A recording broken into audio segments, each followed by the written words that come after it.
Hai, selamat datang di Story ID. Dalam kesempatan kali ini, Story ID akan merecap alur film dari Korea Selatan yang berjudul The Con Artist. Film ini rilis di tahun 2014 yang disutradarai oleh Kim Hong Sun. The Con Artist bercerita tentang balas dendam seorang pria atas gurunya terhadap seorang bos mafia yang berkedok sebuah kerjasama untuk mencuri uang dari pemerintah. Kurang lebih itu adalah garis besar dari film ini. Tidak hanya drama, film ini menjadi semakin seru karena melibatkan unsur action, hacker, alat-alat canggih, dan plot film yang cukup membingungkan. Oke, tanpa berlama-lama langsung saja kita ke ceritanya.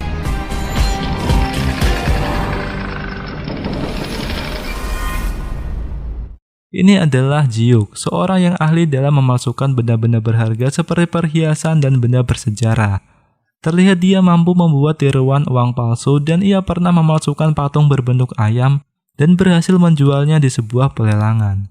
Jiuk pun handal dalam memecahkan kode berbagai berangkas yang isinya barang-barang berharga. Dalam aksinya dia ditemani rekannya yang bernama Go-in.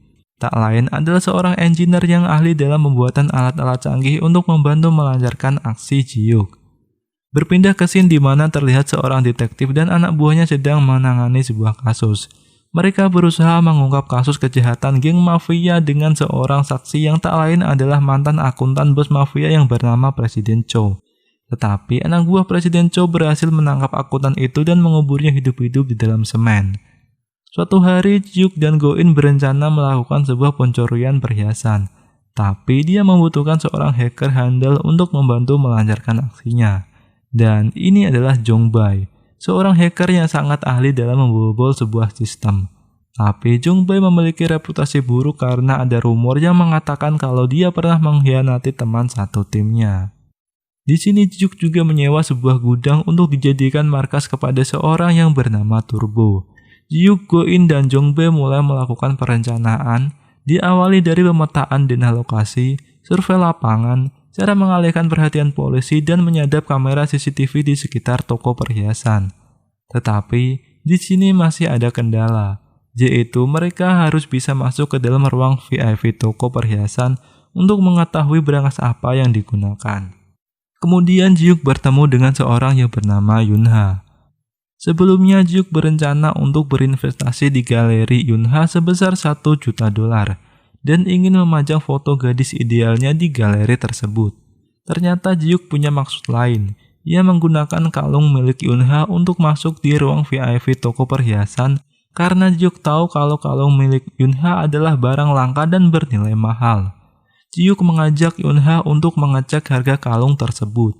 Di toko pertama, Jiuk ditawari untuk masuk ke ruang VIP, tetapi dia menolak. Sebelum pergi, Jiuk meninggalkan sebuah koper di bawah kursi toko tersebut. Kemudian mereka pindah ke toko kedua.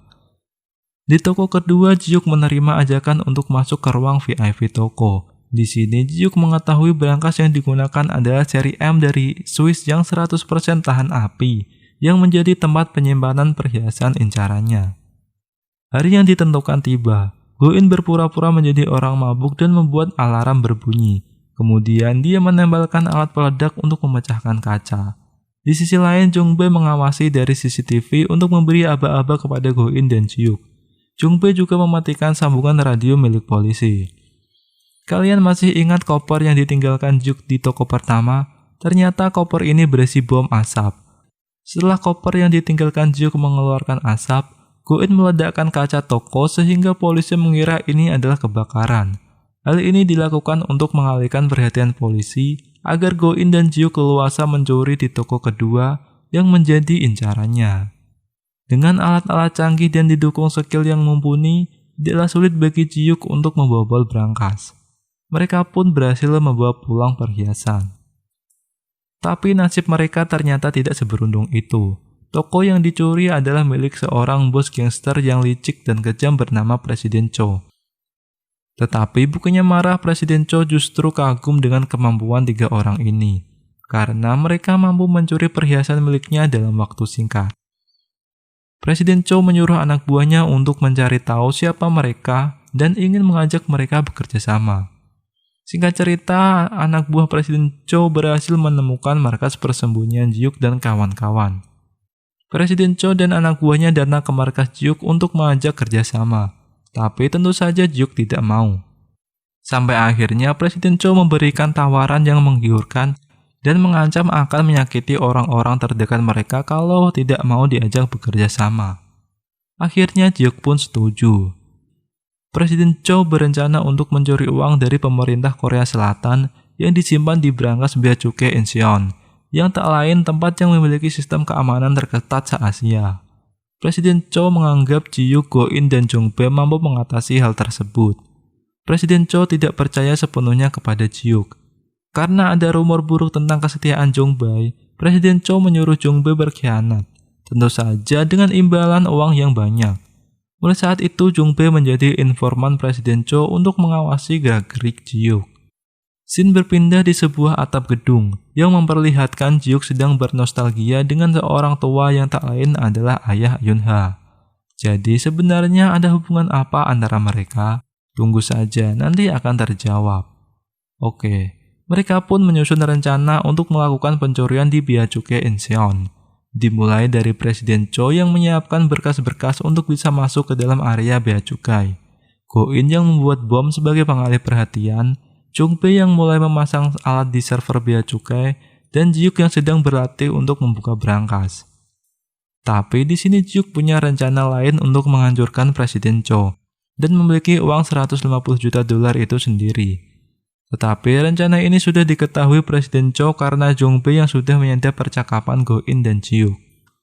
Kemudian terlihat anak buah Presiden Cho menyodorkan berkas yang tak lain adalah informasi hubungan antara Lee Jiuk, Yun-ha, dan ayah Yun-ha. Ternyata Lee Jiuk sudah berencana menjebak Presiden Cho sejak awal karena ia ingin balas dendam terhadap kematian ayah Yun-ha yang tak lain adalah gurunya di bidang safecracker. Scene memperlihatkan Yun-ha yang diculik anak buah Presiden Cho untuk dijadikan sandera apabila Jiuk berani macam-macam.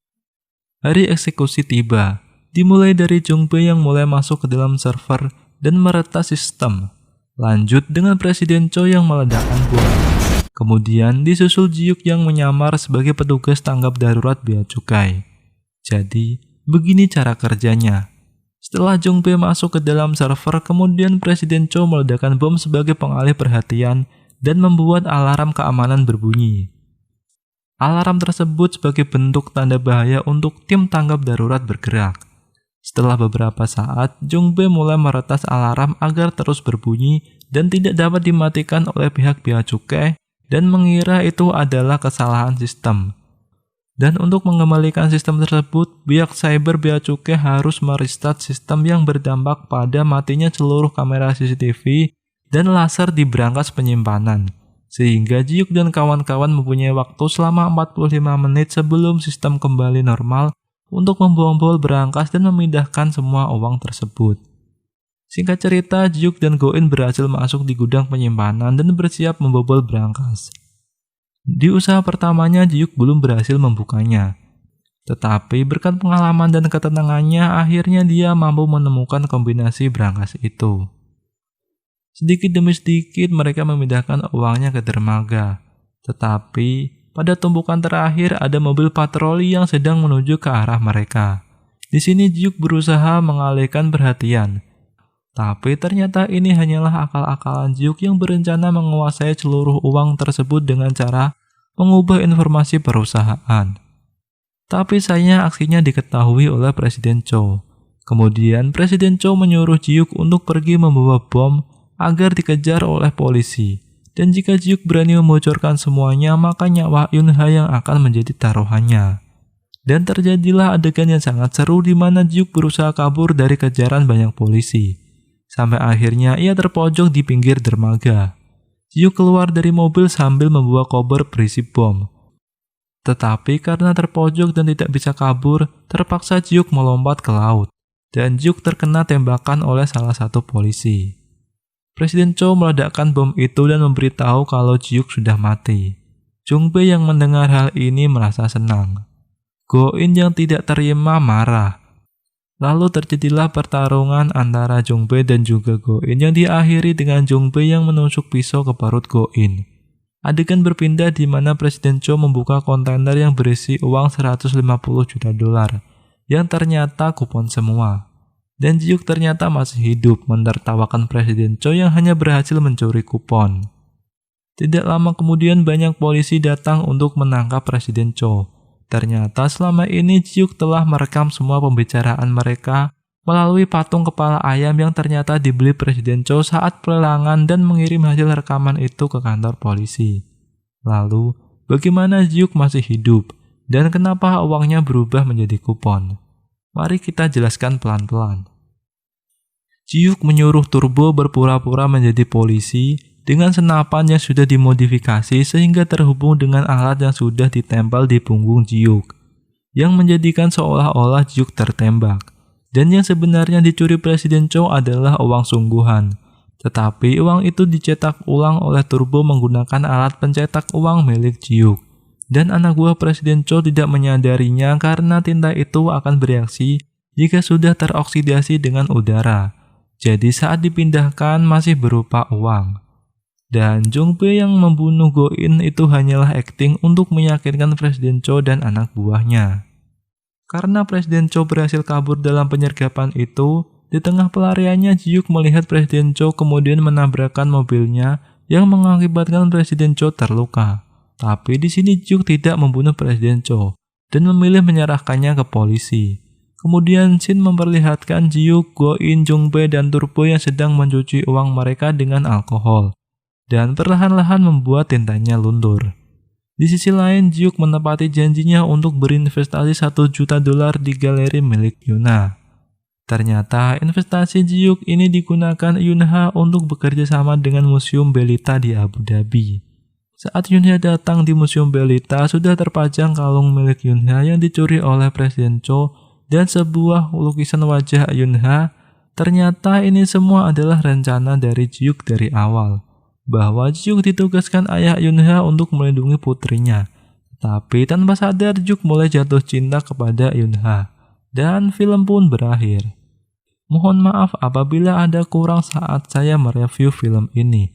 Terima kasih yang sudah menonton sampai akhir. Jangan lupa klik tombol like, komen, dan subscribe apabila kalian suka dengan video ini. Dan akhir kata, sampai jumpa. Assalamualaikum warahmatullahi wabarakatuh.